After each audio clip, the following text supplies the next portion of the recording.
They're trying to figure out other formats to replicate. Yeah, I feel like that was one of the #1 questions that we got at the event that we had at the office the other night. We had all the creators up there. There was a lot of good questions that people were asking, but around the diversity of the content was definitely a hot topic. But I think for us, it's interesting, you know, we have a production team now, and one of the things that they told us recently is they brought like all the videos of the last year, and we try and look at, you know, what performed well, like look at all the analytics and everything. And they were like, there's an inherent, like when you guys come up to us with an idea that you guys are passionate about and you love it and you have fun with it and you enjoy it, it's like every single one of those videos outperformed the average of the videos over the year.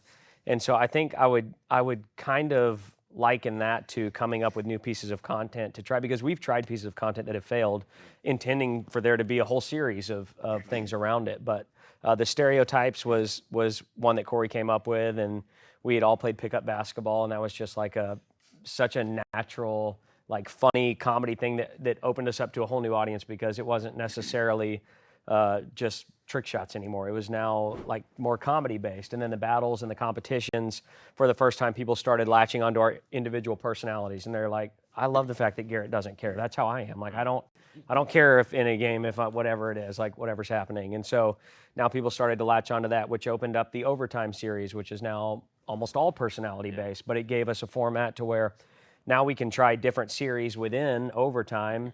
And if something doesn't work, then we can toss it out and never do it again. But if Wheel Unfortunate happens to be everybody's favorite thing, then we can stick it in there every single Overtime as long as it goes on. It's brutal. I hope we cancel it. Yeah, so far people are still liking it. So I think Corey's out of luck there. But yeah, I just try and tell people, like, just film things that you enjoy doing. But the important thing is that you have to branch out, and you've got to create different types of content, because I can promise you, if we're still doing basketball trick shots 15 years later, we're not sitting here doing this interview.